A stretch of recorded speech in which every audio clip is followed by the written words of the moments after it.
Hello, everybody, and welcome to episode number 17 of the NordCast. It is Monday, February 27th, 2023. It's been a while since we had a Monday podcast, at least I'm a little positive about this dreadful Monday. I'm your host, Nordic here, joined with Carter, who's munching on grub again. What do you got today, Carter? How's it going, everyone? I got a nice little cheeseburger, and little Canadian classic. We got some poutine as well. Every single time we record, I'm always like busy beforehand, so I never have a chance to eat. So I always just try and squeeze it in, and yeah. Yeah, so this is probably going to become a new thing, Carter's Daily Grub. So, yeah. And here, I'm also joined with the anti-Canadian cable man himself. It's Jack Polko. How you doing? Yeah, that's me. Doing good. For the video listeners, Jack is wearing a hat that has a clock on it. Is there any meaning behind that? Yeah, so it's actually a Cubs hat, and Oh, the clock says 120 on it. And every Friday, the Cubs are at home. They play at 120, so that's the meaning of it. cool. Wow. All right, we got a pretty eventful video here today. We got the trade deadline preview, basically. Basically, what we're gonna do is this first segment, just like the last episode, we're gonna go over all the trades that have occurred since our last podcast. Then we'll go over headlines and trending players and all that stuff that we usually do. And then we'll go into some other topics later on. First off, we have a lot of trades we got to talk about, so we're just gonna dive right into it. Starting off with the Timo Meier deal that lasted what felt like almost 5 hours before we found out the official deal.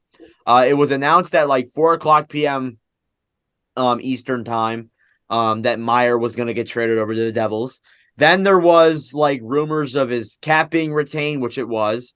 Then there was like Fabian Zetterlund, Andreas Janssen rumors. Nothing was really set in stone though. So like us fans were kind of left in the dark for a little bit. And then everything started popping up around, I'd say 7, 8 p.m. Eastern time. Took a while for everything to go through. But with the bigness, I don't know if that's a word, of this trade, you definitely can see that it explains a lot why it took a while. So the Devils' end of this deal, they acquired forward Timo Meier with 50% salary retained. Defenseman Scott Harrington. Some of these names, I'm going to struggle at pronouncing them, but forward Timur Ibragimov. I don't know. Might It's have got it's it. not Achilles, so I can't correct you. Okay. Very true. Very true. uh, yeah. Defenseman Santeri Hataka. Yeah, that's probably not it. But we'll also get into it later, but I was calling Pavel Gugulev. Yeah, whatever. Goaltender Zach Edmund and a 2024 fifth round pick.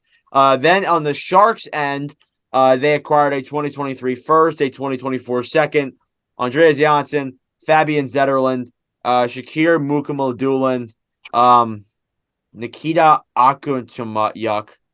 Yeah. And then a 2024 seventh round pick. I cannot pronounce names. And especially with all these Russian prospects and these strange names that feel like they're just like feels like some of these names they just like use a Wordle or like a random letter generator to create some of these names, which is crazy. But I mean, wouldn't surprise me. Yeah. So I'm gonna start off with my initial thoughts. Now, this is a pretty good deal for the Devils, 100%. You get a really solid 26-year-old forward in Timo Meier, who's putting up 35 goals. However, that qualifying offer is not going to be very good for them.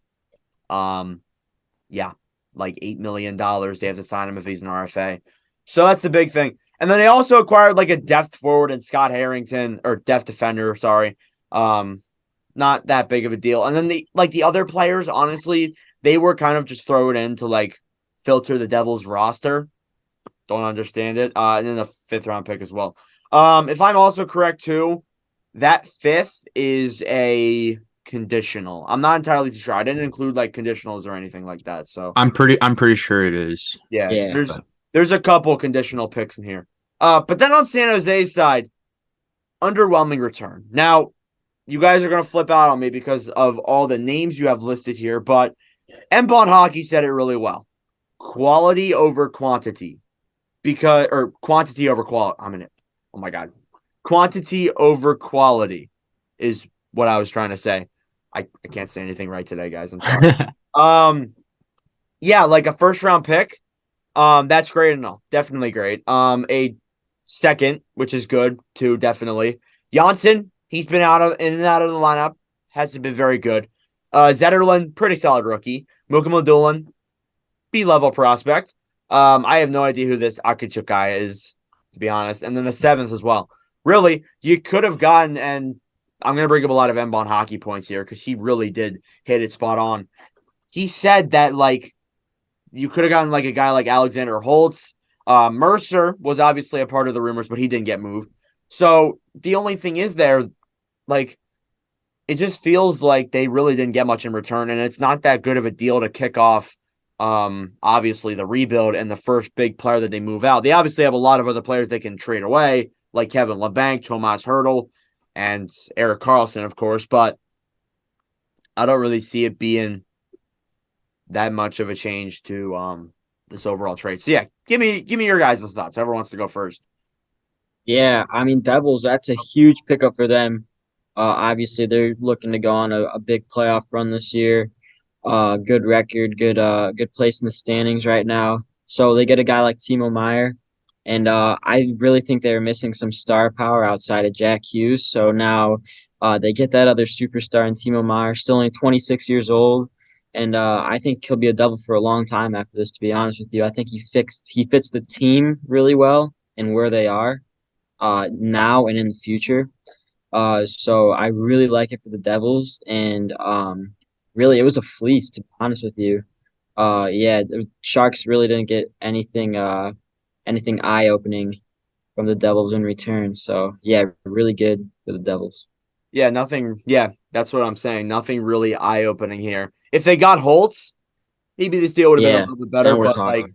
really don't really see much of any importance here. Not underrating Mukamadulin. I really like his game. I've enjoyed watching some of his highlights. Could be a pretty solid defenseman for the Sharks 100%, especially with all these big cap guys on that blue line that are just liabilities. Like Vlasic. Actually, Burns is gone now. But mainly just Vlasic at this point. Mukamadulin will be a good asset. But yeah, Carter, what do you think? Yeah, honestly, the Devils definitely pulled some strings here and really got a great deal for them, especially when you try and get a guy like Timo Meyer. I was honestly shocked that they kept their best four prospects. Well, I don't know if you'd count Mercer as a prospect because he's with the Devils right now, but they kept probably their four best young guys. Dawson Mercer, who's a pretty solid player. Alexander Holtz, who's struggling to find his game, but he can definitely play that role. You got Luke Hughes as well, who's a big defenseman. And then they just got their other guy, Nemitz. And they just got Nemitz, and he's still on the roster. The fact that they kept those four guys and got a pretty solid superstar player in Timo Meyer was honestly shocking to me. So, honestly, not the best return that the Sharks could have got, especially for a guy like Timo Meyer. But yeah, I think they definitely could have gotten at least some better prospects. A first will definitely help. I mean, like you want to get draft picks. That's the biggest thing in a rebuild, obviously. And, getting a first round draft pick, that will probably be from like 17 to 32. So not that bad of a deal, but really when it's in a stacked draft, it's not that bad of a pick. But yeah, honestly, any last thoughts on this Timo Meyer deal? I really don't see it being that good of a move for the Sharks. Really good for the Devils, though. I think I saw something saying like the first line was like Timo Meyer, Jack Hughes, and Jesper Bratt, which is a pretty scary line, if you ask me. But mind you, though, Bratt and Meyer are both free agents, so that is something to keep in mind there, 100%. Now we'll move on to another three-way deal, and guess what? It involves the Minnesota Wild. Just kidding. Well, I'm not kidding, but it also involves the Boston Bruins and the Washington Capitals, as the Bruins have acquired forward Garnet Hathaway and defenseman Dmitry Orlov with 75% salary retained. In exchange, the Capitals acquired a 2023 first, a 2025 second, a 2024 third, Craig Smith, and the rights to Svetlikov, whoever that is, and a 2023 fifth round pick. So, breaking it down here, this is a win-win for both teams, or all three teams. I got to be entirely honest with you. This is the first ever three-way trade I've seen where I'm going to say, yeah, all three teams win here, to be honest. Bruins, they acquire a pretty solid, tall depth forward in Garnet Hathaway. Will probably play like a third or fourth line role. Definitely a solid player to the roster. And they get Orlov. And not only do they get Orlov, they don't really give up a lot for him. Like, when you look at the two parallels, you have Vladislav Gavrikov and you have Jacob Chikrin. So Chikrin would probably cost you your entire farm system to get. And Bruins were not open to do that. They already don't have that good of a farm system. Then you have Gavrikov, who hasn't played that well to be worthy of a first-round pick or whatever they gave up for Orlov. This is a really good alternative. Orlov is pretty good defensively, or not defensively, offensively as well. So a really solid defender that the Boston Bruins needed 100%. And then the Capitals, too. They were the main, talking point in our last episode about how they need to rebuild, or retool, sorry. And they got picks to do that. And they also got a pretty solid, middle six forward in Craig Smith. So, yeah, I just kind of explained the entire trade. But whoever wants to give their thoughts, I apologize. No, you're good. You're good. The rambling helps me think. Okay. No, honestly, yeah, you kind of hit it right on the nose there. It's a very good trade for both teams there. Washington's kind of are they out of a playoff spot? They're like just not out, yet. Right? They're still in it. They're in the race, I think. Okay, well they're in a wild card race right now. Yeah. So they kind of do need something to probably shake up the roster. I mean, giving up Orlov is definitely something that's hard to do, especially for the Capitals, who could definitely use Orlov, but you do get some nice picks in there as well.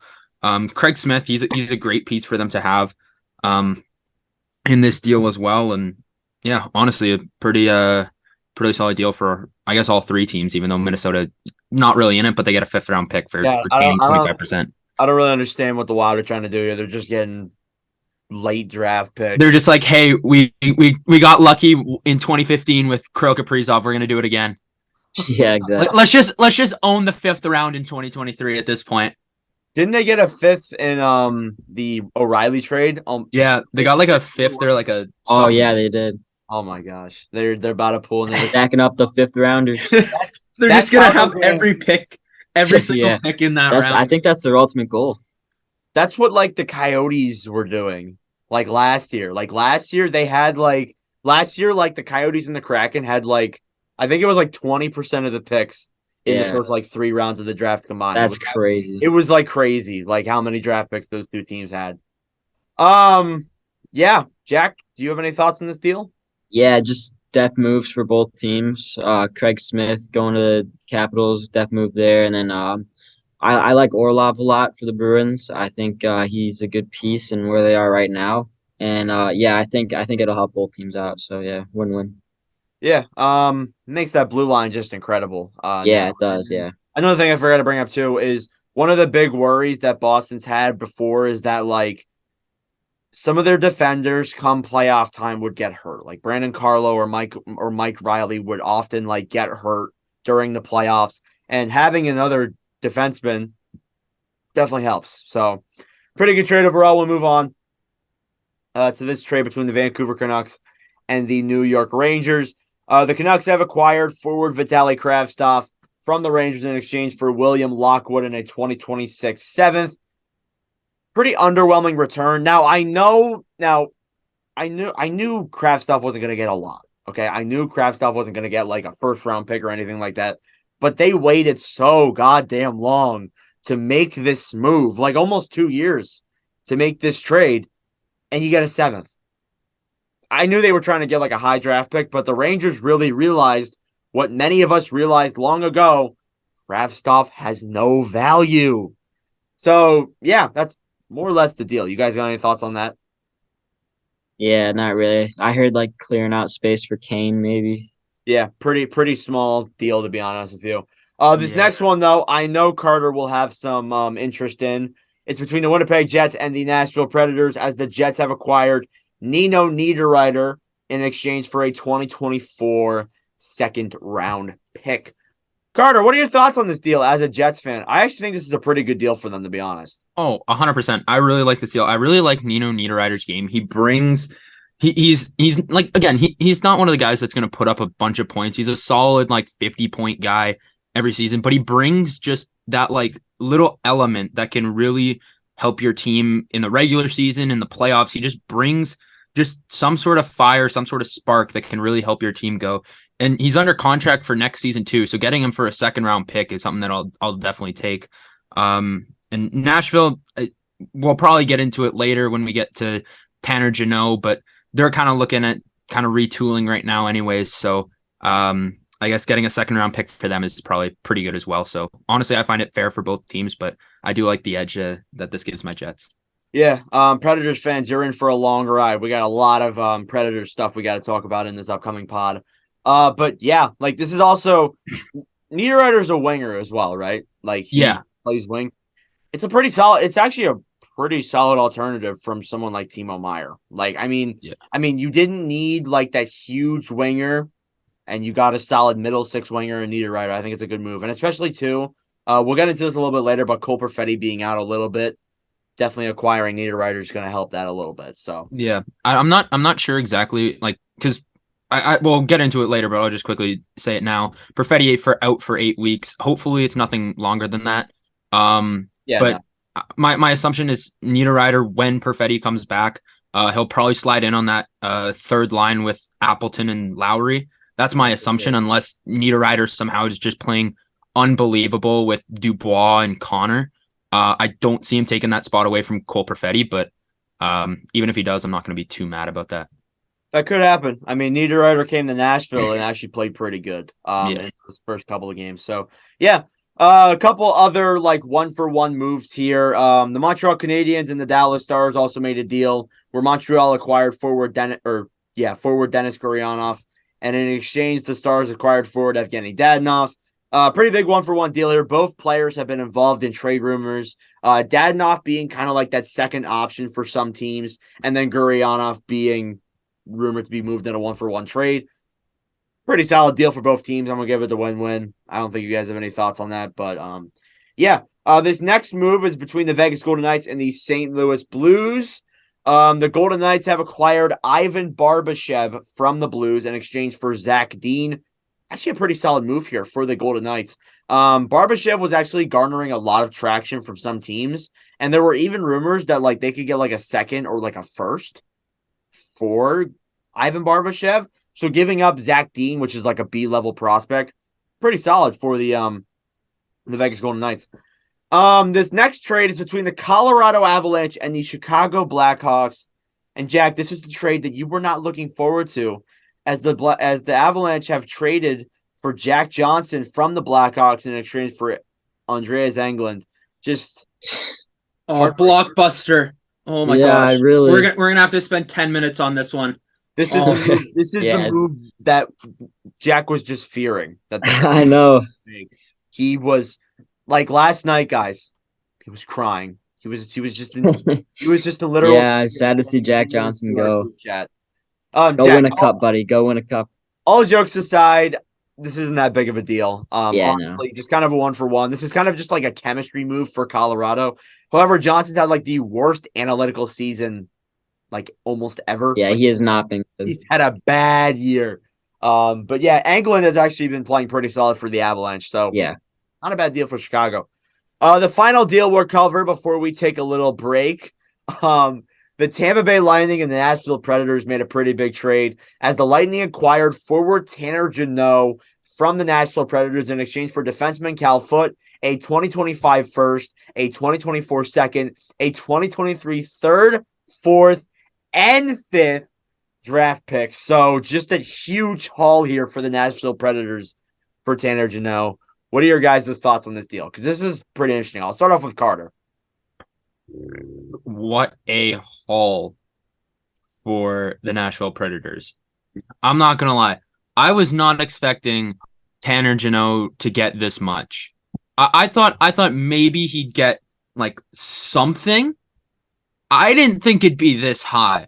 I'm honestly sorry. Yeah. I shouldn't interrupt you. Go. No, go. I honestly like projected that he would get like a second. Like maybe just like a second. That's kind of really all I saw for him. But this much is crazy. Did Tampa like just not try offering this for Timo Meyer and see what they'd get? Because like they give up. Well, he's not. I don't know. Is Calfoot like? What would you kind of rank Calfoot? Because I'm not super familiar with his game. I'll be honest. He's It's like not that a bad of mid defenseman. defenseman. He's decent, right? Yeah. He's young too. That's what Yeah. Yeah, he is young. He's probably one of Tampa's better prospects too. So the fact that they were able to get him and a first and a second, and then basically everything from 3 to 5 in the 2023 draft from Same thing with Hagel last year too. I know they're just going all in on these guys who have Yeah. at least 2 years left on their deal. Tanner Jeannot, Jeannot's is an he? RFA. Yeah, Jeannot? Jeannot's an RFA. Oh shoot, I thought he had one more year left. Anyways, we digress. Tanner Jeannot, he does like kind of the same with Nino Niederreiter. He does bring that element of like physicality to his game. That's what he is. He's known as an enforcer. I'm pretty sure he led the league in fighting majors last year. Yep. So yeah, he does bring that spark that kind of Tampa Bay could probably use because they don't really have a lot of guys that are just gonna go out there and scrap. Well, besides for Maroon, but he's a little old. But anyways, yeah, he's a young guy. He's only 25 years old, so definitely not super bad, but definitely an overpay in my opinion. Yeah. Now, people are overlooking this a little bit. Now, I think you did just touch base on it, but I do want to say that they're getting mad because of how much Tampa gave up, which they gave up a ton. I'm not going to deny that. They gave up too much, but still, you see Jeannot. He's one of the more physical players. I think he might even lead the league in hits, which is crazy. He's a fighter. He can draw penalties. And he's not been that good this season. He scored a lot last year. He actually played pretty well. He's been in a sophomore slump, but that could also be a factor with like the Predators haven't been very good either. So that could play a role in it. However, Jeannot is a type of player that we don't see too often anymore in the NHL. And I think that's why Tampa may have given up so much, but still a very good haul for the Nashville Predators. Tampa, now in the same situation as their neighbors, the Florida Panthers. They don't have a first until 2026. So we're not going to be seeing any Florida teams in the first round of the draft, given no trades happen until 2026. So that is something. But yeah, That's anyways. so long. Yeah, Jack, do you have any thoughts on this before I move Yeah, on? overpay for sure. I mean, Janot's a good player, don't get me wrong, but you shouldn't be giving up that much for him. Tampa's kind of dumb. They're going all in. If they don't, make a deep run, I don't know what they're gonna do. Well, we saw this with your boy Brandon Hagel, and Yeah. Hagel's actually been playing really well this season. Yeah, he has. Underrated. So I don't know what they see in him, but we'll see. Yeah. Yeah, we'll see. Maybe Breeze Ball sees something we don't. But anyways, that's all we got time for in this segment. We will take a little break and get back to the trades. All right, welcome back. So we're going to talk about some of the other trades that have occurred. We only have like 5 more, but one of them is of importance. This one's between the Toronto Maple Leafs and the Chicago Blackhawks, as they have acquired, Toronto has acquired Jake McCabe, Sam Lafferty, a 2024 fifth, a 2025 fifth, and in exchange, the Blackhawks have acquired a 2025 first, a 2026 second, Joey Anderson, and Pavel Gugulev. I don't think that's how you say Gugulev. Is that how you say it, Carter? Lev? Gogolev. Yeah. I'm just kidding. I don't know how you pronounce it. Go. Not Gugulev. Gogolev. Gaga. Jack. Yeah, that's why I don't like saying it, because it sounds weird. Jack, I'm gonna turn over to you. Yeah. Your thoughts? Yeah, I really like how they got the first rounder. I know it's not until 2025, but it's still a first rounder. Guys like McCabe and Lafferty, they're not really going to be a part of, the future of this team. So you get a first rounder, second rounder, and then a couple prospects. I think that's a really good trade for us. And yeah, Lafferty and McCabe, obviously, they're really good role players, you could say. And I think they'll thrive pretty well on the Leafs. McCabe just being a good defensive defenseman, blocks shots, does the dirty work, and then Lafferty, just a really gritty forward. So yeah, I like it for the Leafs, and I like it a lot for the Hawks. Another win-win trade. We've said that a lot today, but I think it's another win-win trade. And I wasn't expecting Lafferty and McCabe to go together, to be honest. But obviously the Leafs like them both, so why not send them over there? Yeah, I think it's a good win-win deal for Chicago for Chicago and Toronto 100%. Obviously, Jake Muzzin was out for the season, is going to be out for the season. So that definitely puts a hole in Toronto's blue line. So they want to get somebody without giving up too much. And McCabe was a very good alternative from, as I said, Jacob Chikrin and Vladislav Gavrikov. And then Live 32 really kind of popped off with Chicago this season. Going to be a pretty solid third line forward for the Leafs. And as for the Blackhawks end, they want draft picks. They got them. And they got some prospects. Lev apparently heard really good things about him. So be ready, Jack. Carter, you got any thoughts on this deal? Not a whole lot, honestly. It's kind of a fair deal for both teams. That 2025 first that the Blackhawks did get is top 10 protected. I'm not sure what happens if it does go in the top 10. I don't know if they get a 2026 involved in that. I'm not 100% sure on that, but yeah, definitely a pretty solid trade for both teams. There's definitely helps address some issues in that Leafs kind of lineup, even though they're stacked, so it doesn't seem like there is any. But on the defensive side, it definitely helps getting a guy like Jake McCabe.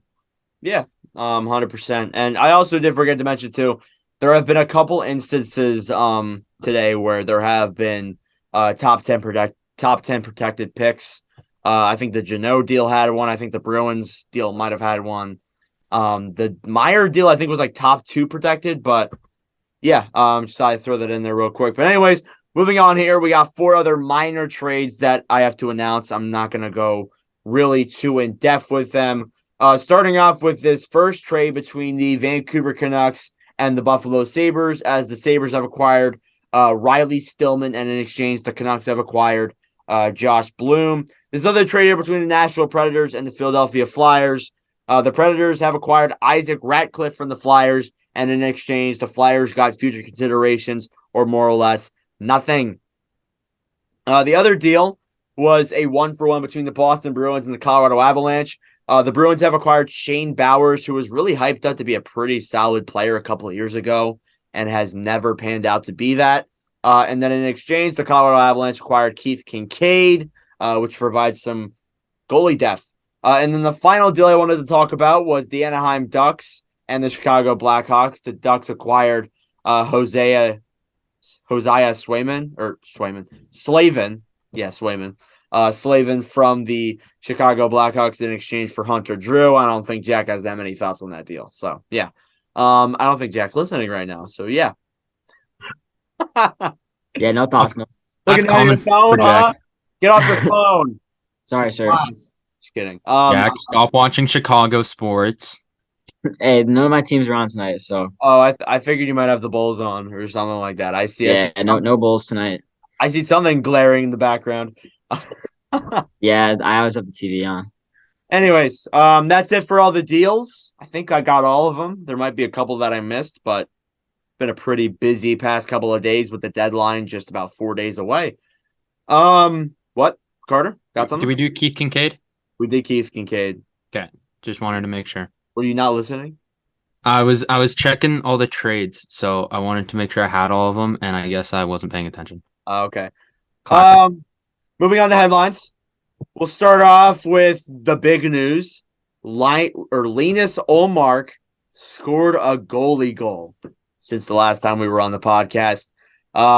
Crazy. We don't see that too often. I think the last time we saw it was Pekka Rinne. Pekka Rinne against the Hawks. Oh man.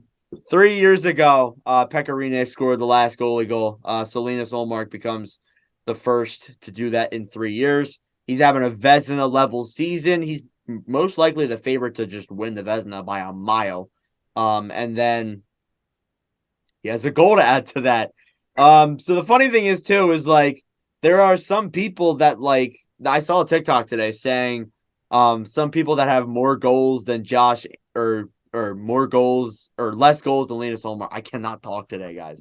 It's all right. Less goals than Linus Ullmark, and a couple that were like listed were like Josh Anderson, Jonathan Drouin, Troy Stetcher, Chris Weidman. There's been a few that haven't scored goals this season, and Linus has more than them. David Poyle is retiring as the Predators GM, and Barry Trotz is taking over. Wow, two big components here. Poyle is retiring, the only GM in Predators history by the end of the season, and then Barry Trotz is taking over. So Trotz is going from a coach for many years to a GM. So honestly, not that bad of a transition. And Trotz has studied so much video as a coach. He'll definitely be a really good GM, in my opinion.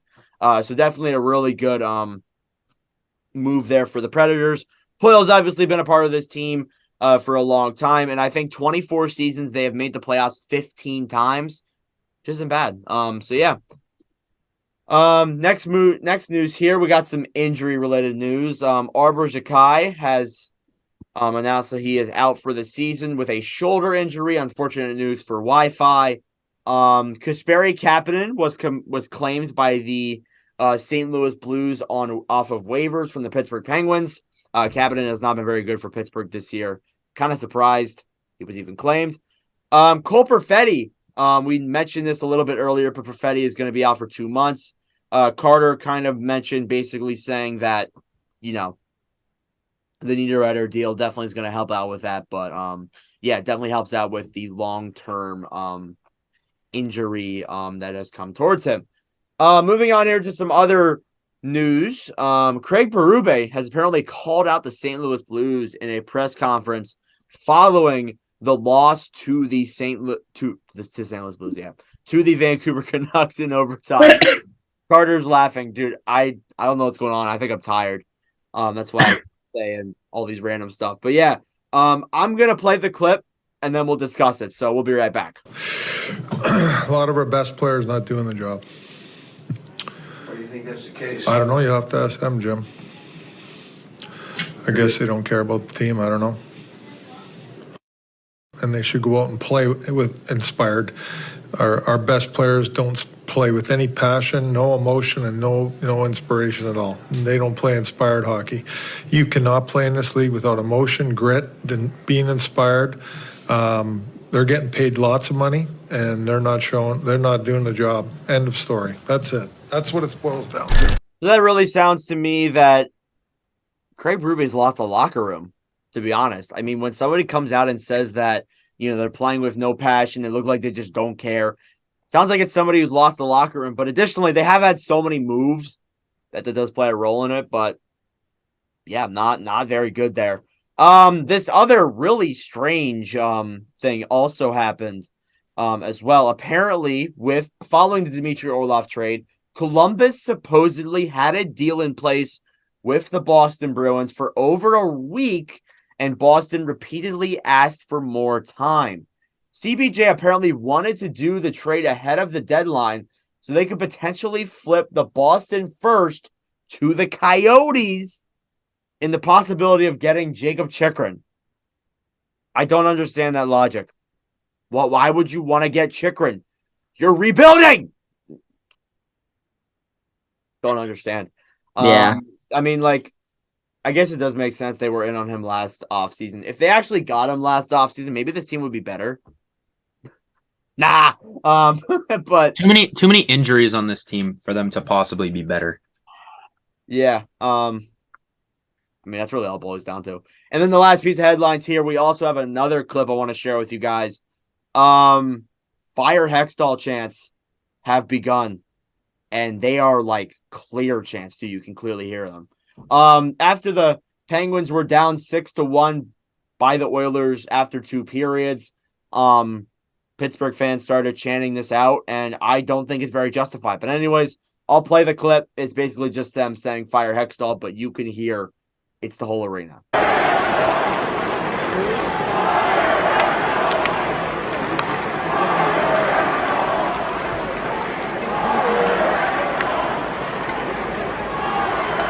Yeah, I really don't understand the logic behind that. I truly don't. Because this team's made the playoffs for 15 straight years. They were gonna fall out eventually. Now I know that the Penguins fans are expecting Hextall to make a move. I guess that's what's supposed to happen. But chanting to fire the GM, really, he hasn't done too much of anything to really say that No, it's his fault. So, yeah, I don't understand that logic. Anyways, we'll move on to trending players, and first one is Patrick Kane. 10 Oh boy. points in potentially his last 4 games with the Blackhawks. He went out with a bang. He did, yeah. Definitely insane. That overtime goal against the Golden Knights was also Ooh, really good. It sucks that it didn't count. yeah, That was a nice goal.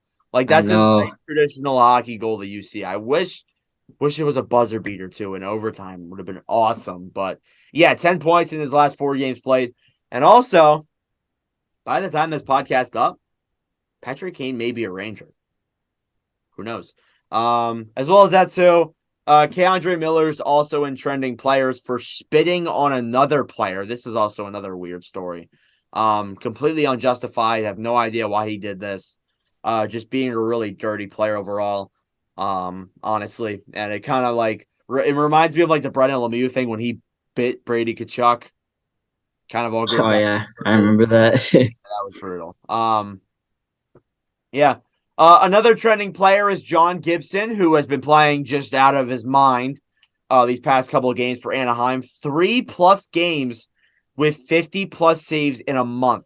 And that is the first time since 1955, 1956 that a goaltender has done that. So that's a huge, huge milestone there for John Gibson, 100%.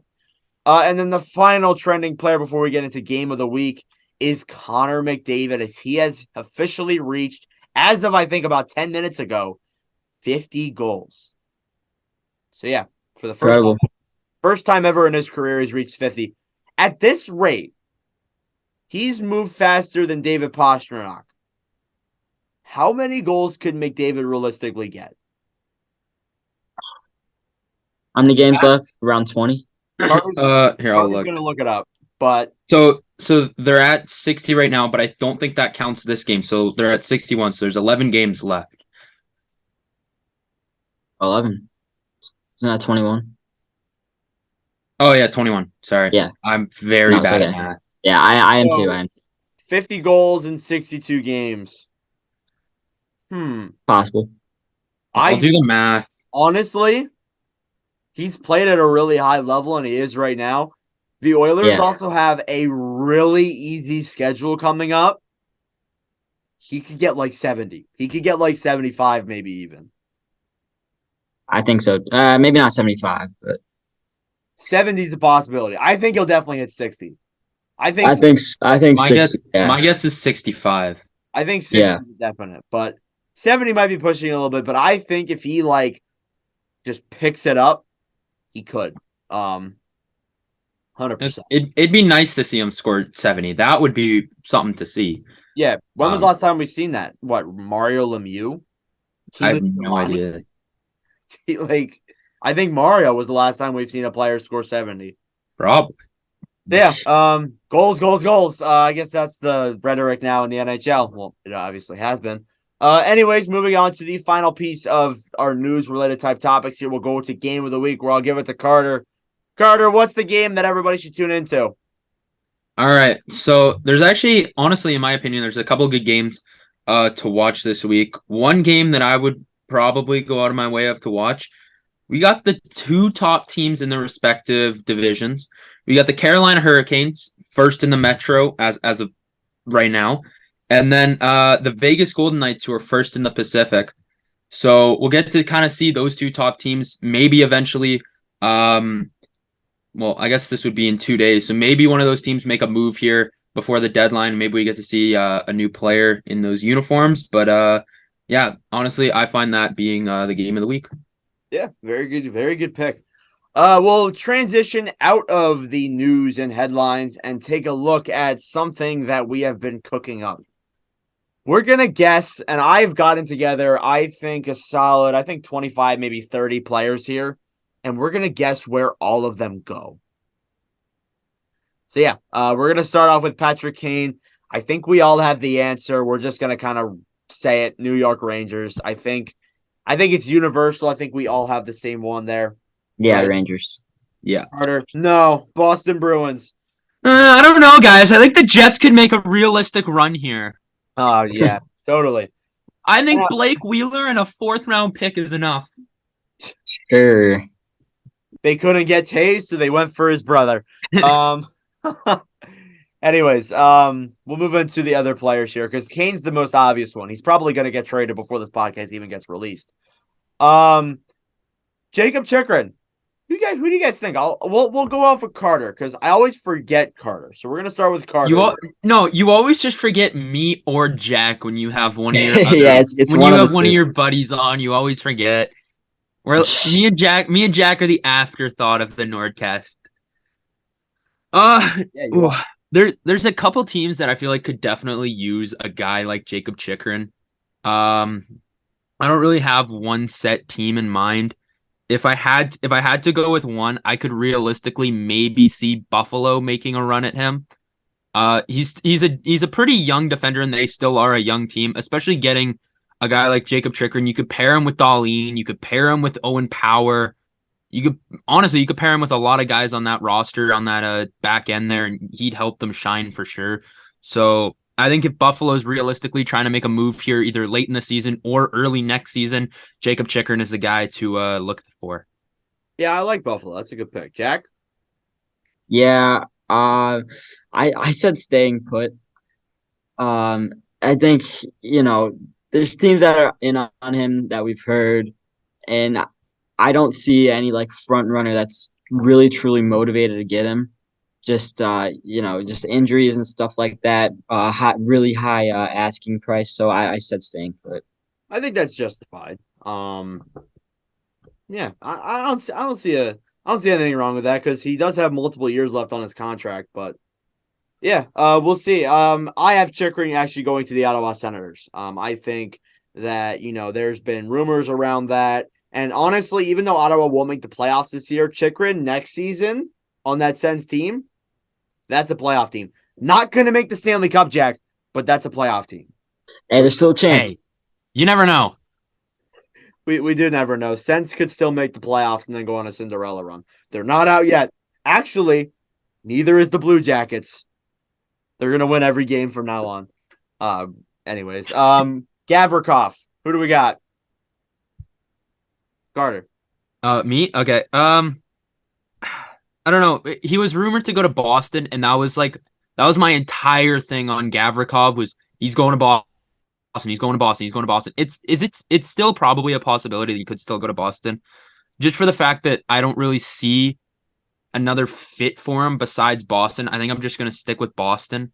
Maybe they try and pull some sort of string to get Gavrikov, but he's realistically one of the only guys I can see Boston maybe still trying to inch towards getting. But yeah. Jack. Yeah, I said Boston too. I think they still have just a little bit of assets left to get him, and I think he'd be a good piece on the third or fourth line for them. Really, just one of their final moves. Really, the final move for them. Building up for the playoffs. So yeah, Boston. Just wanted to say that defense don't have fourth lines.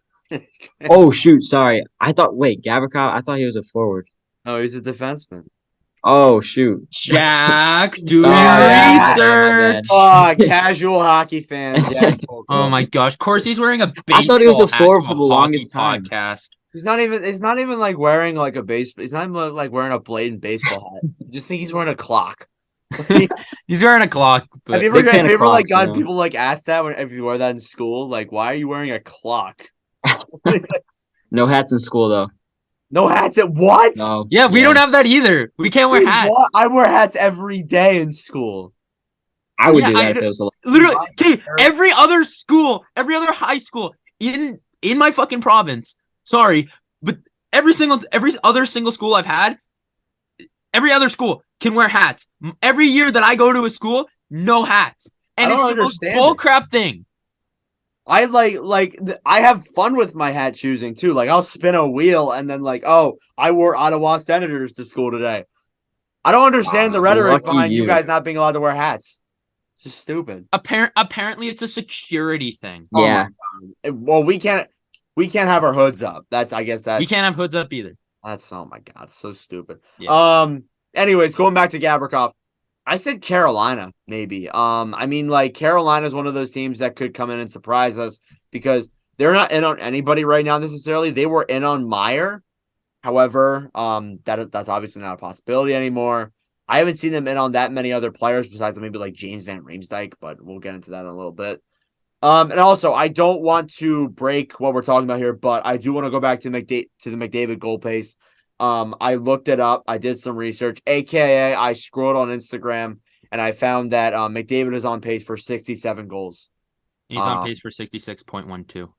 Yeah, so I did the math. Okay, fine, Carter. I Joel can get a Edmondson. math sometimes. Yeah, okay, Joel Edmondson. So Edmondson was rumored to be in trade rumors as of today, if I'm correct, the 27th of February. So I kind of asked the guys. They really probably gave like the one team that they were interested in. But Carter, take it away. Oh, I had no idea he was even in trade talks. I have not been paying attention to any players that have popped up today.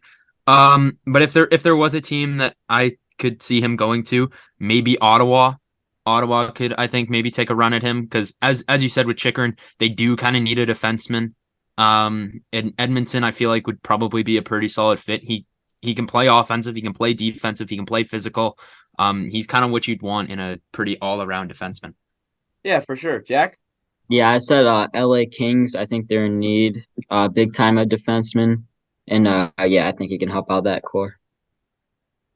I agree. I said Edmonton because that was actually like the main team too that was interested in him. Apparently like a trade could happen like tomorrow. I also saw too though that they're interested in Ekholm, which is our next player. So Carter, who do you got for Ekholm? Well, he was actually one of the guys that I did see that was rumored to go to Edmonton, so I think I'm just going to stick with Edmonton. They do need a defenseman, and Ekholm again, he fits kind of well with that group there. That's justified, Jack. Yeah, I said staying put for Ekholm. Yeah, that works. I also said Edmonton too. Because just for the same reason as that Edmondson, they need a defenseman, and they've been in on literally everyone.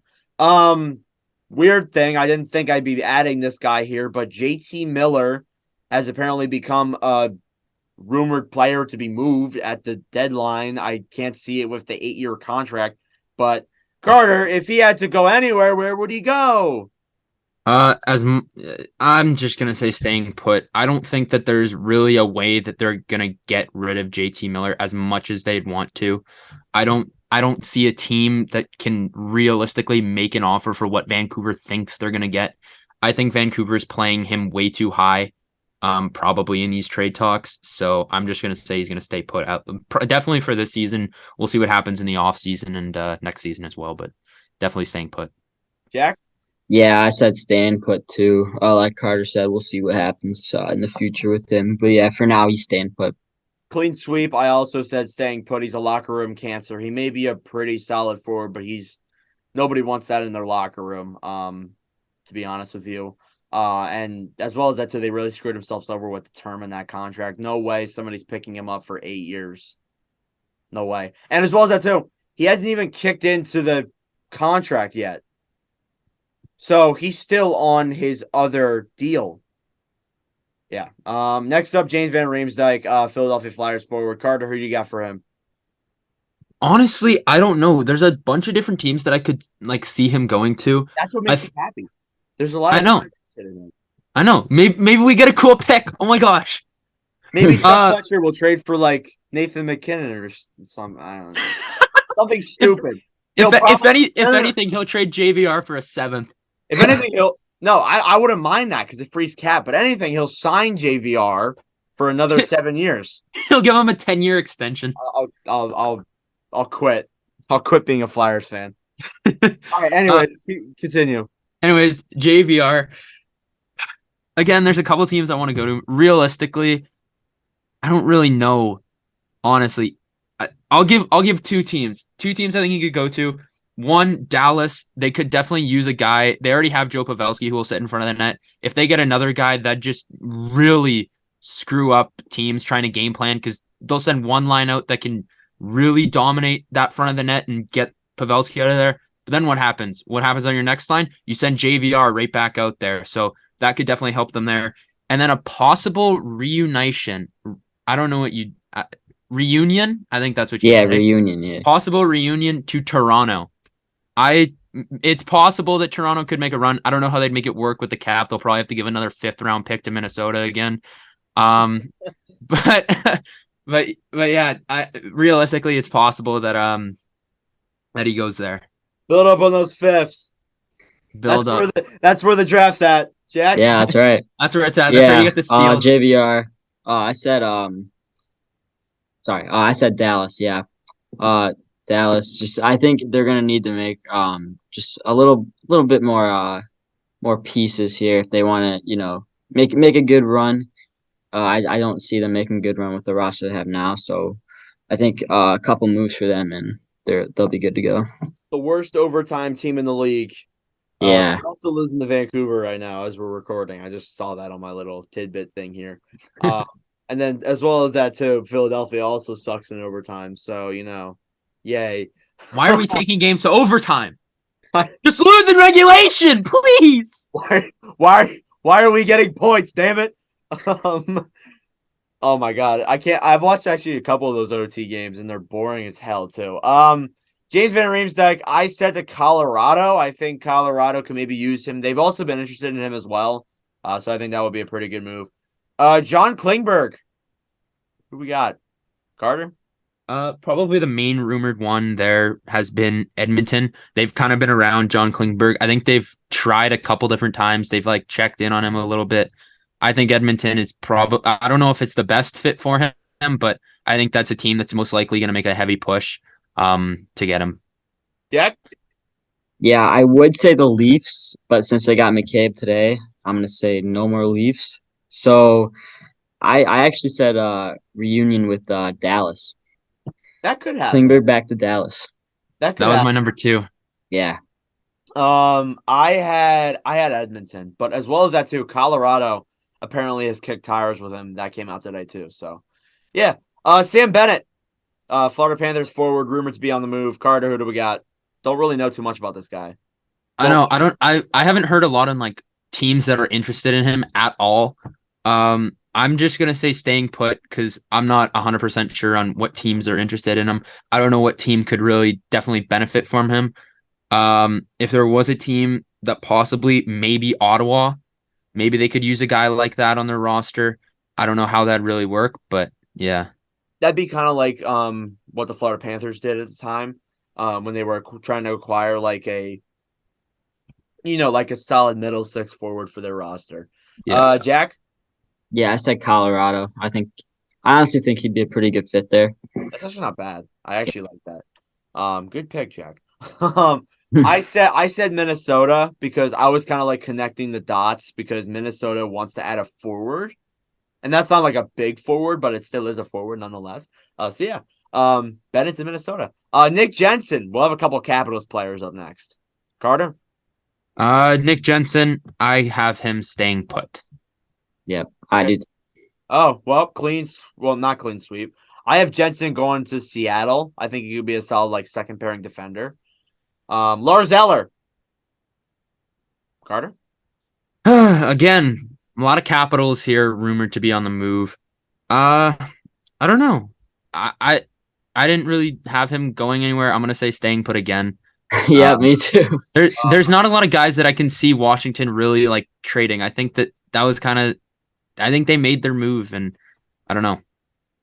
I guess that's fair. I said Eller to Winnipeg. I'm not mad at that. It's another. That's what I was thinking because I was initially thinking of that before the Perfetti deal, the Perfetti. The Perfetti deal. Do we sign him? The Niederreiter deal. I was thinking maybe the Jets need another winger and Eller's a winger and he also scored the cup winning goal in Game 5 of the finals. So maybe who knows? Dante Fabro of the Nashville Predators. Carter? Fabro, I don't know. He could definitely fit with a lot of different teams here. I'd say Minnesota, I think. I could possibly see him going to Minnesota. Jack? I haven't really seen a market for him, honestly. So I'm gonna say staying put. I disagree. I think he gets traded. I said Vegas could be a solid option for him. I'm thinking like that blue line has been injury prone in the past, so it'd be good acquiring like a young defender. I've also seen too, like San Jose was interested in him. I'm like, what? Like, but whatever, go A for it. little odd, but I mean, do he's you? young. I mean, he is young, so I guess Yeah. that plays a reason why. But Austin Watson of the Ottawa Senators, Carter, he's actually been garnering a lot of interest. Yeah, he's been Has he getting really? a lot. Yeah, he's been getting a Oh, lot from a lot of different teams. I don't know which team could really make the biggest case for him. If there was a team that I could honestly see possibly maybe Dallas, they could definitely use a guy who's got that grit kind of thing that doesn't really have a lot of scoring upside, but can definitely help them. Again, as I've mentioned a lot of teams are kind of looking for playoff players, and Austin Watson is probably a great example of a playoff player. He plays with that little edge to him. So Yeah, Jack. yeah. I had no clue there's interest in him, so I said staying put. I also said Dallas, Carter. Great minds think alike. I just saw Watson being like a pretty solid like bottom six forward that the Stars could acquire, and he's a pretty great player, so definitely could be a good move. Cam Talbot has also like he rejected an extension from the Senators, so he's definitely getting traded. Carter. yeah, I can't really see a team that like needs a goalie right now. So he's gonna get traded. It's just to what team is gonna offer him a contract. Because I don't think he's going to a playoff team. Because I think all playoff teams are pretty set on their goaltenders right now. So yeah, I don't know. I'm just gonna put this up to an I don't know, but I think he's just gonna get moved to a non-playoff team. That could happen. Jack. Yeah, I said Buffalo. Maybe. Yeah, because Craig Anderson is like 42. Yeah, Uh, he's better than Anderson. And I guess they would technically need a guy to like mentor Devin Levi if he makes it next year. Yeah, Yeah, that's true. that is true. And maybe Anderson will stay another year. Who knows? I actually said, and Carter, I disagree with you on the fact that all teams are kind of good on their playoff goalies. Los Angeles, they've had, I think, Okay. one thing that they have brought up is that they have been looking for a long-term goalie solution. I wouldn't say Talbot would be long-term, but it would definitely be suitable come playoff time. So yeah. And the final one we'll do before we take another break, John Gibson. Kind of ended off with a bang for this segment. Carter? Because apparently he's rumored to be moved. Yeah, he hasn't really he hasn't been like super rumored, but he's kind of been like rumored to be moved, like lightly rumored to be moved every single year because he's such a good goalie playing for such a bad organization. That's why I included him, because he's been like rumored to move every year. Yeah. Team that could probably really use a goalie. I guess I'd have to say LA just because you brought up the point how they don't really have a solid goalie. As expensive as John Gibson would be, he'd definitely be a pretty solid fit in LA, and he probably wouldn't have to move that far, so that'd be good for him. Yeah. Jack? Yeah, I said Vegas. Yeah. I think him and Thompson could be a good duo. I said stays. I don't really see him getting traded this year. I can see that too. Anyways, that's all we'll do for this segment. We'll take a break. We still got way more players to go though. All right, welcome back. Continuing with Nick Schmaltz of the Arizona Coyotes. Carter, who are you thinking? Because he's had some small rumors. Yeah, he's definitely a guy who, again, I'm gonna say this with a lot of players. He does bring that playoff edge, to his game. A team I could see him going to. What? I don't think he's ever been in the playoffs. Has he not? Well, okay, no. It He's doesn't matter built about for playoffs. it. They just bring that edge that can help your team in the playoffs. Yeah, I think the only two teams he's been on is Chicago and yeah. Arizona. Yeah, homie has not had a very successful Oh, playoff he hasn't. career. He's a good player though. Maybe he No, played in like 2017, but Yeah. 4 games sweep. Anyways, team I could see him going to Colorado. I think that they do kind of need a guy like that on their roster. So yeah, I think Colorado would be a pretty solid fit for him. And yeah, ironically too, my dumbass just remembered that the Coyotes made the playoffs in the bubble, so Schmaltz has had some Oh, playoff yeah. experience in a bubble. against the Colorado Avalanche. So yeah, Jack. Yeah, I said Islanders. Think they could use a guy like him. That's not bad. A center too. Barzal's Yeah. hurt. Yeah. He's a solid forward. I said Schmaltz will stay, and that's me being a biased Coyotes fan. I don't want him to leave, please. Luke Shen. He's actually scratched. He's been scratched for a while, but the Canucks can't trade him. Carter? Yeah, a couple teams do kind of need a defenseman here. I think Luke Shen, probably Ottawa. I think they could be a team that could kind of use him. Yeah, it's a smart. It's actually really smart. Good job, Carter. Good job, Carter. I'm not just a pretty face. Okay. All right. Jack? Yeah, I said staying put. I said Toronto. I said he goes back to Toronto. Oh, Imagine what Leafs fans would do, bro. They would have a meltdown. Yeah. Then as well as that too, Carson Sussy, from the Seattle Kraken apparently has also been rumored to be moved. Carter, who do you got? sorry. I'll try and keep my composure. I don't know. He wasn't really a guy that I had, as like a trade target for a lot of teams. I'll say staying put just because I can't really see a team that could make a run at him. Like I don't see a fit for him in my eyes. I agree. I think he's staying put. Okay. I actually had a team, and it actually ties in with the Nick Jensen deal. What my deal was basically that the Seattle Kraken would acquire Nick Jensen, a 2024 fifth, and in exchange, the Capitals would acquire Carson Sussy and a 2023 second round pick. That was my deal. But yeah, I had Sussy going to the Washington Capitals. That's kind of why I kind of tied him in. And also, I want to mention this too. Just because we're saying like, Edmonton to Edmonton, Ekholm to Edmonton, Klingberg to Edmonton, doesn't mean we think all of those players are going to go to Edmonton.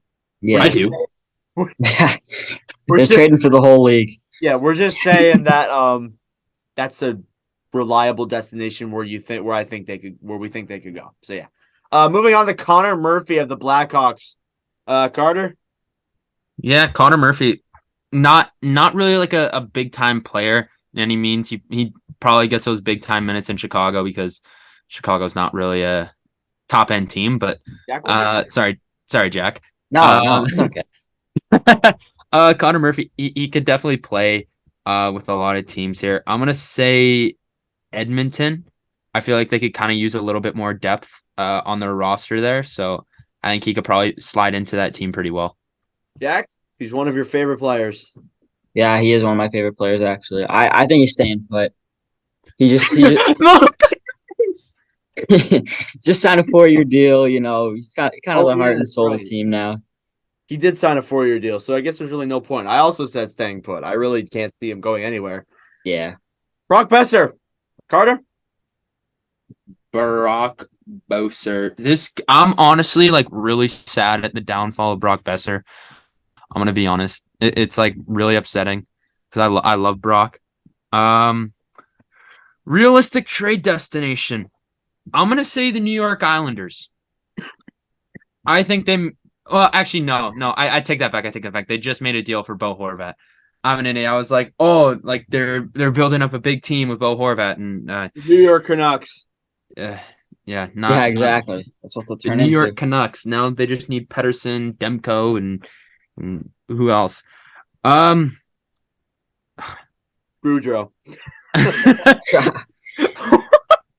Oh yeah, no, it wouldn't be Boudreaux. Anyways, what? You know what? Forget it. I'm thinking too much. Okay. I'm just gonna take a shot in the dark and just say Buffalo because they're building young team over there, and maybe they can use some more goal scoring. They're building young team. I'm not gonna lie. I don't. Every single time I think I have a spot for Besser, it's like no. It's just like doesn't seem like it's gonna work out. There's like not a single team that I like have my sight set on and is like, well, Besser's going here. It's he could. Yeah, honestly, I kind of agree with you. I kind of thought a little bit about the Brock Besser and making a move there. He can go like anywhere. Like I Yeah, swear. really. Jack? Yeah, I said staying put. I think the don't- asking price will just be a little too high for teams.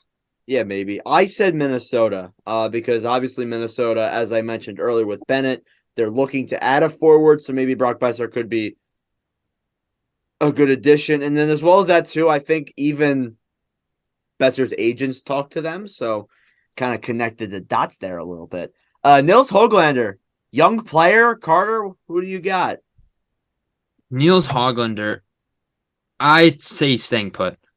Really? Okay. I mean, Yeah. I guess that's justifiable, but he has been getting interest, so I thought I'd include him. He has been getting interest, but I don't think that they're gonna pull the trigger on him. Yeah, Because he has the potential to play for them, but they've just been so bad that like, is there really a point in wasting his potential? Yeah. Jack. Yeah, I'm just gonna say staying put for him. That's fair. I actually said because I took some of Carter's logic and saying they building young team there. I said Buffalo just because why not? Honestly, Yeah. realistically, besides that, I can't really see him going anywhere. I probably stays put unless if like some kind of you're not gonna get much back for him anyways. So unless if he goes to like a non-playoff team, I think that's honestly like my reasoning for him staying put is like his value is like not super high right now. yeah. So like I Really- like if someone's value isn't super high, would you really try and trade them when they're at their lowest? It's probably going to be like a Kraftstoff deal if he does get dealt. It's going to be something similar to that, which ironically Vancouver was part of. But yeah, Thatcher Demko. I don't really understand why he's even rumored to be moved. Carter. I could have sworn that he was one of the guys that was like locked in and he was like not gonna get traded, but because like I saw something where it was like Pedersen, Hughes, and Demko were like untouchables. Like they weren't getting traded. So I'm just gonna say staying put just because that's what I've seen. Yeah. And I don't know what team is gonna give up a lot to get Thatcher Demko. Jack. Yeah, I said staying put too. I haven't seen a lot from him this year. For teams who really want him. So Clean sweep yet again. I also said staying put. I have seen teams that have apparently been interested, like Pittsburgh and Los Angeles. I don't see the point though. First off, he's locked up on like a 5x5 contract, and he's also been ass this year. So really, I'll be honest though, a 5x5 for Demko is not actually that bad. yeah, it's realistically not that bad, but like No. He just needs a team that can like help him more. And Yeah, and that's what Vancouver sucks. just doesn't have the roster to do that. The Canucks are going to be terrible these next couple of years, and Demko's just going to be wasted. He's going to be like a John Gibson. Yeah. Like, honestly. Younes Korpisalo up next. We got another goalie. Carter? Yeah, Korpisalo, again, I didn't really have him going anywhere, but then you brought up LA Kings kind of needing a goalie. Korpisalo, he wouldn't be as good as some of the other goalies that are probably rumored to be available. But if they are getting desperate and they're like, hey, deadline's approaching, like we got to make a move for a goalie here, like now, Korpisalo would not be a bad option for them, so I'll go with LA. Yeah, I'd rather Merzlikins, though, but who wouldn't? Jack? yeah, I like Buffalo, but I know I said Talbot to Buffalo. So I'll go LA. I like LA. Wow, clean sweep that isn't people staying. I also said the LA Kings. Great mind. Nice. Yeah, good job, guys. Because really, basically just the same reason as I said for Talbot. They need a long-term goalie solution. Well, not long-term, but like they need a goalie solution. They need a goalie solution until they can either get one in a draft or sign a good one. Yeah, because Quick is he's not bad, but like he's slowly aging out of Quick. Elite. Copley is not a playoff reliable goalie, even though he's been okay, and Peterson has not panned out to the level the Kings wanted him to. Max Domi. Carter? Honestly, Max Domi has been really good. You didn't bring him up in trending players, but I just like to quickly acknowledge Max Domi. He has been really good. I think he had 12 points in his last 4 games. Oh, Like- he was the one that had 12 points. Somebody said that, and I thought it was Kane, but it wasn't. I Yeah, he said scored in like 4 straight games, I think. Yeah. Okay. Yeah, so I told you that Domi should have been in the trending players, I and then you didn't completely show him out. overlooked Domi. No, you didn't. You said Gibson. No, I said both. I said Domi as well. Oh, my fault. Okay. You know, we're not gonna argue in front of our fans here. Max Domi, again, he brings that playoff edge. You can say whatever you want. He brings that element of physicality. He brings goal scoring. He brings the points sometimes. Team that he could probably go to. Maybe we could see Colorado making a move for him. That's not bad. I actually like that, Jack. Yeah, I like staying put, or if he was to get traded to a team, I like Carolina again. I also said Carolina. I think Carolina would be another good move because Domi played well with them. And then as well as that too, like I feel like afterwards he could come back to Chicago. Yeah, He could like I take, know he likes it here, so he could like honestly say like, you know what, we might suck, but I'll get traded over to Carolina, give you guys some assets. I'll go try and win a cup there, and if it doesn't work out, I'll come back to Chicago. Maybe that's what he does. Who knows? Nick Bajukstad. Carter, there's been some traction around him, not a lot. Yeah. I don't know. I don't He's really like a have fourth line center. what's up? He'd be like a fourth line center, realistically. Yeah, like he wouldn't be like a guy that a lot of teams would like pay a lot for. Like he'll probably get like a 6th or 7th round pick for him. So I don't know. I'll say Minnesota because they could probably use somewhat of a center, fourth line, third line, something like that. But yeah, I think he's even played for the Wild before too. So he Jack, might have, I think, but I could be wrong. Jack. yeah, I don't see much around him, to be honest with you. So yeah, I'll say staying put. I also said staying put, but like if I could see him going somewhere, maybe he goes the same place as Chikrin. Maybe like because like maybe what I could see is like Chikrin gets traded to a team and they just like throw in Bajukstad because why not? Maybe that's what they do. Who knows? Try and get a little bit more for Yeah. Maybe Yeah. their assets even there. though the return's gonna be like insane. Yeah, even though the return for Chikrin's going to be off the charts, it's like, here, we'll give you Bukes or Bajor. We'll give you a fourth line center Give you a fourth line center to sweeten the deal. that your players will be like, who?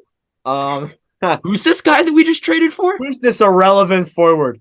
All the other fourth liners on the team are just like, oh, we played against him a lot. Jesse Pugliarvi up next. Carter. Pugliarvi, young player, he just hasn't found his game in Edmonton like ever. I think he's had probably one like half decent season. And as I said, they build young team over there. Give me the Buffalo Sabres. That's what I said too. Oh really? I said Yep. I said staying put, and then like even like as a side thing, I said free agency because like I can't Yeah. see this guy like staying with the Oilers. If he doesn't get traded, he's definitely walking. Oh, he's gone in free agency for sure. If he's Yeah. getting out of Edmonton no matter what. What Holland is worried about though is like if he trades him to like another team or like he lets him walk, he's afraid that Pugliarvi's gonna like dominate. Like Which he most definitely can. Which Like he Pugliarvi can. has the skill set to do it. he's young too, so it's possible. Shane Gostisbehere, another Coyotes player. Who we got? Carter. Gostisbehere, we're looking for a team that needs some offensive, defensive upside. That team that I am looking at, I'm gonna go with the Seattle Kraken. I think maybe they could make some sort of move in order to get Gostisbehere because they don't really have like a big offensive defenseman, do they? Like They most of don't their really have, defensemen. like that notable of a blue line. No. So Yeah, no, not at all. yeah, definitely They got adding some Gostisbehere underrated- could help them. They got some underrated defenders there, but really they don't have that much. They don't have like that big name of a blue line. Like you got Vince Yeah. Dunn, like Jamie Alexiak. Apart from that, a lot of forgettable guys, and Mhm. apparently their blue line must have been pretty good because their goaltending is not very good. Yeah. Jack. Yeah, I said LA Kings. Think they could use a guy like Gostisbehere. Okay, and Jack, I also don't know what you're saying that none of your sports teams are on because Chicago's playing right now. Oh yeah. Sorry, I'm watching them now. Yeah, They start at 9. That's the thing. I have my tidbit thing on. They just blew a 1-0 lead to the Ducks. Anyways, Yeah. I said that Ghost could go to the Oilers, obviously, because Oilers could be a pretty interesting spot there. But I wouldn't mind seeing Ghost go to the Kraken. Honestly, that's a pretty good one, Carter. Good job. Colin Parayko, final defenseman that we have Colton Parayko. He honestly, I didn't expect to see him in rumors until St. Louis was like, okay, we're blowing everything up. Tarasenko gone. O'Reilly gone. Who's next? No one's safe anymore. Parayko, a team that needs a defenseman again. I don't know. I don't have a player for this. Can I just let you guys go while I think? Yeah, Yeah. sure, Jack. Okay. Yeah, I said Dallas for him. All right, that's not bad. Division rival, and then like also Yeah. right defenseman too. So like Dallas needs right defenders. Um, I actually originally said Edmonton because screw it, Edmonton is interested in every defenseman. But I'm actually going to go back to what Carter said. I'm going to say Kraken. Because like he really did bring up a good point. Like they need a really solid offensive defender, and as well as that too, they don't have that notable of a blue line. So definitely would be a good acquisition. So Carter, do you? Yeah, I think I'm gonna go with Seattle again. Kind of Yeah. stick with the same There you mindset I go. had with Goss Spears, offensive defenseman. So they need some scoring from their blue line that's not Matty Beniers or McCann. Yeah, pretty good idea. Jordan Greenway, Carter doesn't have that much value, but he apparently is gonna get moved. Yeah, he's gonna get some sort of He's return he's there. gonna get moved, like, for sure. They're gonna try and move him. Oh shoot. Okay. They could pull a RV and just not. And Yeah. just not move him at all. I mean, I said staying put for him, but I mean, that's justifiable. Carter, what? Yeah, that's definitely justifiable. I'm gonna say Dallas. Okay.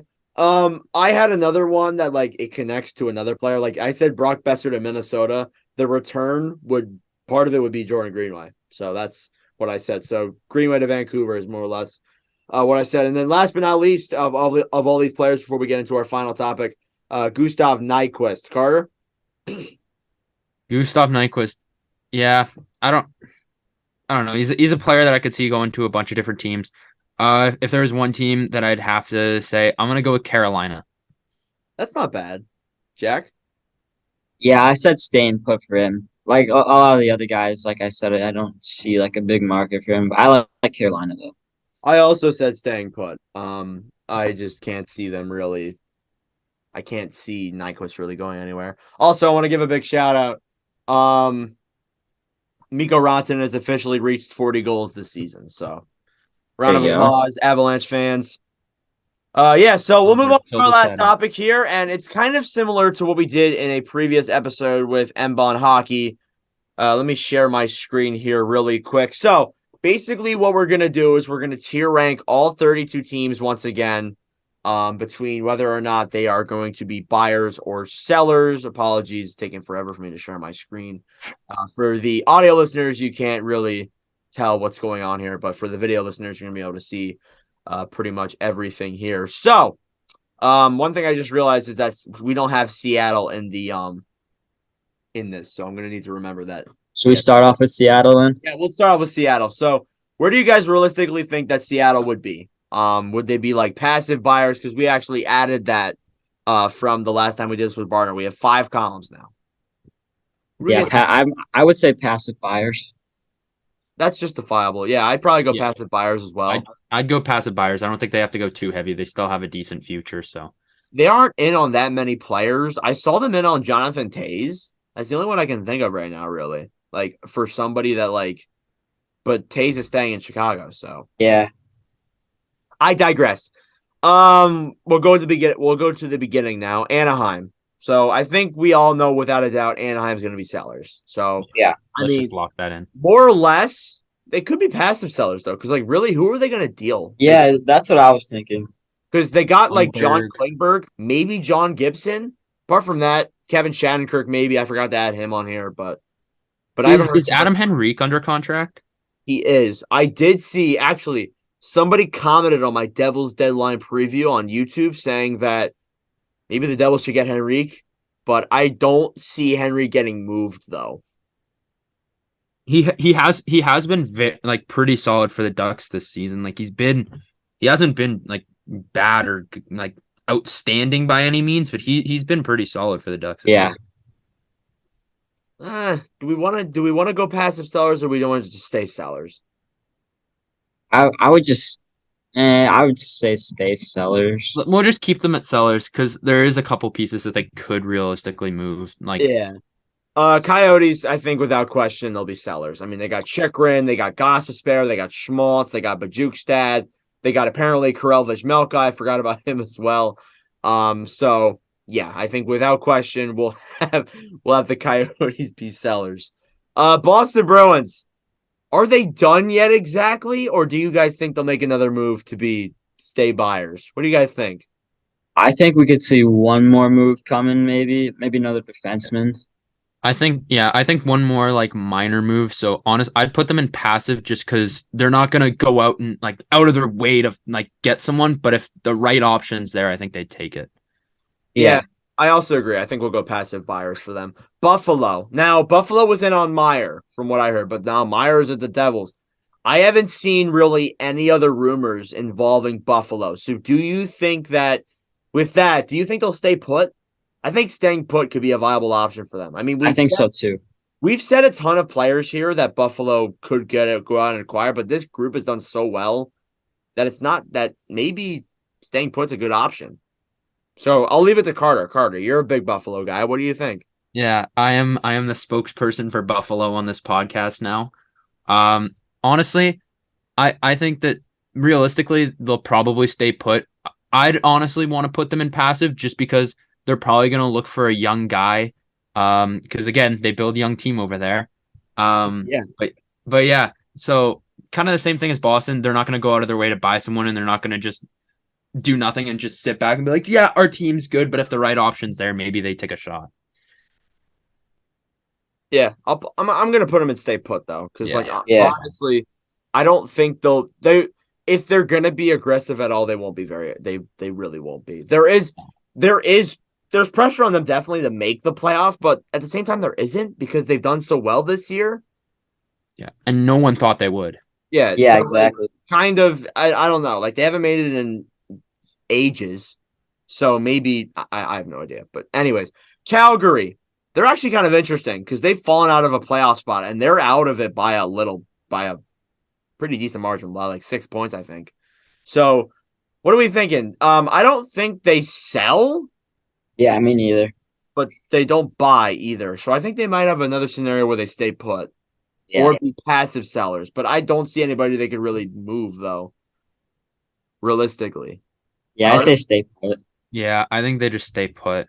They were interested in JVR and like Brett Ritchie a while ago, or Nick Ritchie, sorry, a while ago, but I really don't see much coming out of that, so I'm gonna say stay put. By the way, they're 4 points out of a playoff spot. Oh, 4, sorry. Wild card 2. I'm not good at math, guys. Next up, Carolina. What are we thinking? Passive buyers. Passive. Yeah, Jack. Passive. Yeah, passive's pretty justifiable. Honestly, I can't really see many of these teams being like bona fide buyers. I gotta be honest. Same. Chicago, I think without question. Yeah, that's just they've already made a ton of deals. McCabe, they made another deal. Why am I not thinking of it? Jack Johnson. There's another one. I don't know why I can't think of it. That's a major trade. You should know this. Okay, all right. And then there's the Patrick Kane rumors as well. There's Connor Murphy on the market. There's Max Domi on the market. They still have a lot of players to move. Colorado. I think they actually could be buyers. I think Colorado could surprise us this week. I think so too. I'm probably leaning toward passive buyers, but I could also see buyers. I'll leave it to Carter yet again. Yeah, I'm in the same boat as Jack. I think they'll be passive, but I feel like they definitely might try and push hard on someone because I don't think we've even talked about this. Apparently, Landeskog could be out for the year. Like he might not return for the postseason too.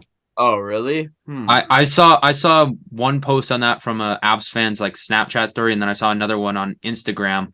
So Landeskog could be done. So if that is the case, I think they're going to have to go as buyers and try and make a push for a couple players or at least one to try and fill that Landeskog role. Yeah, I figured that like he'd be out till postseason and they'd pull a Kucherov and like do that cap type stuff. But like now that I'm hearing that, maybe they should go out and like buy. But yeah, really, I don't know who they could buy. So I'm gonna put them in passive sellers. I think, or passive sellers, passive buyers. I mean, yeah, cars on the market.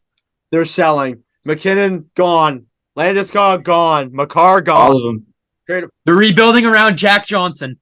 Yeah. That's what you need to do. Columbus. I don't think they'll be sellers per se. I think they'll be passive sellers, in my opinion. Yeah, I think so too. Because they I got was gonna say- Gavrikov and then Nyquist, and that's pretty much it. Yeah, passive sellers because they just have only a couple guys. Yeah. And even then, like, I think it's just gonna be Gavrikov that gets moved. Not even like Nyquist. But Korpisalo could as well. That could be a justifiable thing as well. But Dallas. What are we thinking for Dallas? Dallas probably passive buyers. All right. Carter, what do you think? If you just ran away, what just happened? I'm thirsty. I had to grab a Gatorade. Oh, for audio listeners, Carter just ran off the screen without even saying anything. All right, dogs escaped again. Oh my gosh. Oh, you guys don't even know that story. Anyways, Yeah. Carter, Yeah, they what do you do. think the Stars will be? I don't know. I can see them being passive buyers and I can see them being buyers. I'm gonna go with buyers because they haven't played too well as of late. So I think they're gonna have to go out and try and acquire a decent piece, I think. So I'm gonna go with buyers. They suck in OT. Yeah, And they suck against playoff teams, man. yeah, they're like 10-9 and something like that. 10-9 and 10 against playoff teams, which is just mind-boggling. Detroit. With Bertuzzi no longer being moved, I don't think this team really does anything. Like, they haven't been interested in anybody to be buyers. Yeah, I don't Bertuzzi think off the market. I don't think so. They'll probably keep Larkin. They won't deal him. So, I think we'll just do stay put. Yeah, Yeah. I'd put them at staying put. Yeah, like I don't see that many players getting moved. Edmonton, on the other hand, buyers. Just buyer. Because they're working on deals with Edmonton and Ekholm, supposedly. So let's make them go buyers, right, guys? Do you guys agree? I agree. Whatever you say, Dad. All right. Florida. What are we thinking for Florida? Ooh. They're a tough one, I'll be honest. I'm Yeah. gonna say staying put.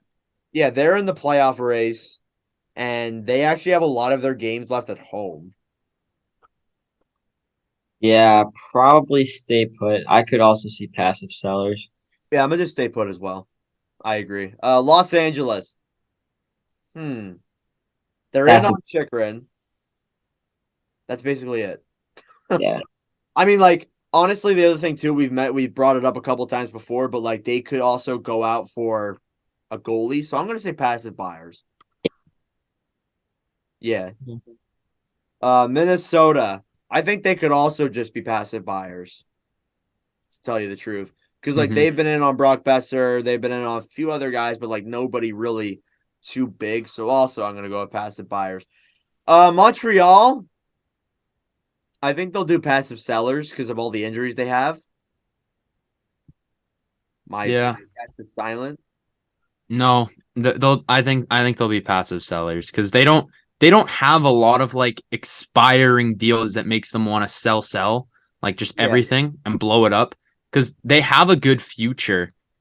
It's not worth blowing it up because again they're still a pretty solid team this year. Like let's be honest, and they've been They're without Cole not bad. Caulfield for like 2 months. So They're like close to 500 almost. yeah. So I think they'll just be passive sellers and try and get some for Edmonton and that realm. So Yeah, they'll be passive sellers for sure. Nashville, I don't think they'll be seller, but I think they'll probably make one more move and that'll be like a Dante Fabro deal. But apart from that, I don't think they'll really do much. no, I think we're looking at passive sellers here. What? Passive sellers. Yeah. yeah. I don't see them doing. They really can't do anything because like of all the contracts they have, like they have so many big contracts, they really can't do much of anything really. They've already dealt almost all the guys that they can really deal. Maybe Kevin Lankinen. Who knows? Yeah, maybe. Jack's favorite goalie Yeah. was just a liability. In like He was good in his rookie year. 2020? I guess Devils. I think they already made their big move. Yeah, they're done. Stay put. Well, I mean, like they said that they might make another trade to improve their look. They like apparently all met today to discuss depth, but Yeah, I saw that too. I don't think they make a big move. So I'm going to say stay put as well. I agree. Islanders. I also think they're done. Really, I don't see the Islanders really doing much of anything. The Barzal injury kind of screws them over. That really makes me scared for this team. So I'm going to staying put. I don't really think they can do anything. Rangers.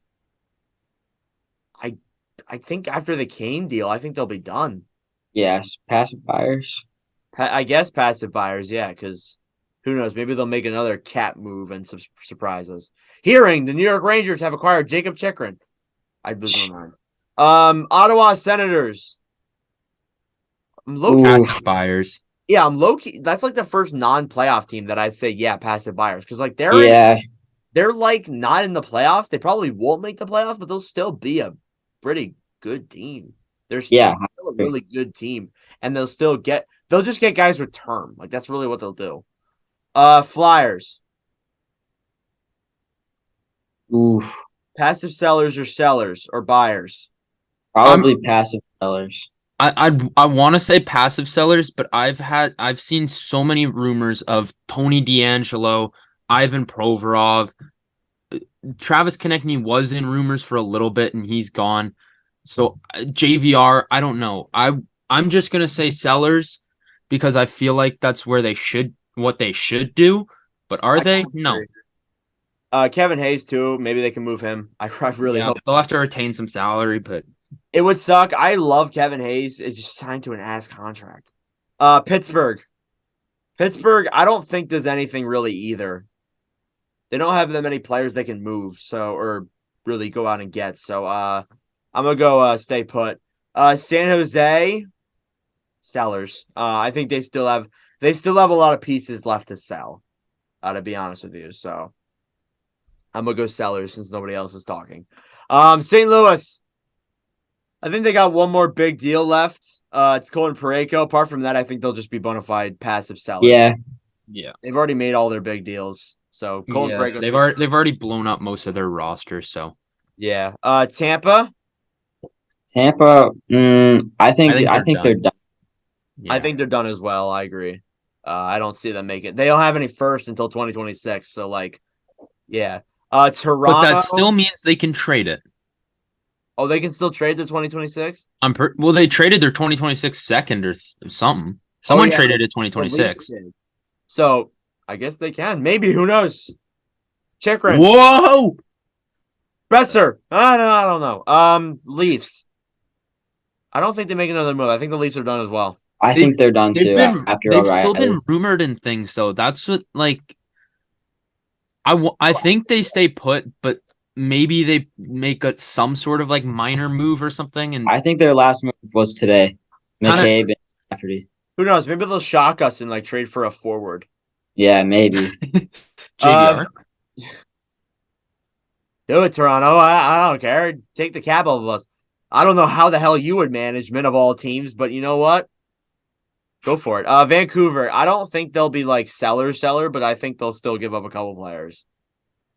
I think Besser will still be on the move, or they'll at least try and move him. They'll try and move Miller the best they can, but I don't think they can. I'll be passive sellers, to be honest. Yeah. Vegas, with Mark Stone's LTIR money, I think they could be buyers. I think they could shock us and be buyers realistically. Yeah, I think so. I think so too. Yeah, so we'll go buyers for them. Capitals, passive sellers. They'll be passive. Yeah, passive sellers for sure. 100%. And then last but not least, the Winnipeg Jets. Carter, they're kind of passive buyers. Yeah, passive buyers. Because they've kind of been playing bad lately. I know. They here's the thing: is they need something, but they don't want to give up a lot, right? Yeah. So I think they're just gonna try and find a couple more depth guys. I don't think they're gonna go out of their way and find someone for defense. I think our defense is just fine, unless they decide, hey, we're gonna go out and get Jacob Chikrin, which honestly, for the right price, would not be too mad about. But yeah, I think they're just gonna go out and try and acquire just some sort of forward. Yeah. Yeah. That's our trade deadline tier bracket right there. Take a screenshot of it, yell at us if you want to. But that's pretty much yell at me. That's pretty much all we got for this podcast. Be sure to let us know your thoughts in the comments below. Thank you all very much for watching and listening. It's been a very long podcast. The next one we may not see Carter in. There's a strong possibility Carter might not be in the next episode because where are you gonna be, Carter? Florida? Carter is chilling down in Orlando. Carter is coming to the USA to join me and Jack. I'm gonna actually have cable, according to Jack. Oh yeah, that's right. You finally got cable, Carter. Way to go. So Oh proud. my god, I'm so excited. But yeah, so we might bring on like Bartner yet again, or we might bring on like Max for another episode. Maybe we'll bring Or on maybe you don't get rid of me, and maybe I somehow still come. maybe you could do a NordCast in Florida.